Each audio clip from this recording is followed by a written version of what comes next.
بسم الله الرحمن الرحيم. اللهم صل على سيدنا محمد وعلى آل سيدنا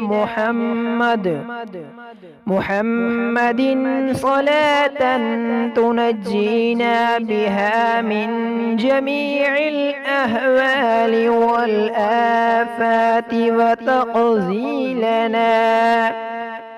وتقضي لنا بها جميع الحاجات وتطهرنا بها من جميع السيئات وترفعنا بها عندك أعلى الدرجات وتبلغنا بها أقصى الغايات من جميع الخيرات في الحياة وبعد الممات، إنك مجيب الدعوات ورافع الدرجات ويا قاضي الحاجات ويا كافي المهمات ويا دافع البليات ويا حل المشكلات.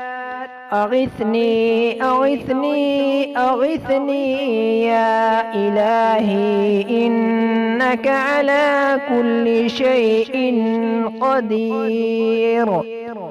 اللهم صل على سيدنا محمد النبي الأمي وآله وبارك وسلم. أستغفر الله الذي لا إله إلا هو الحي القيوم وأتوب إليه.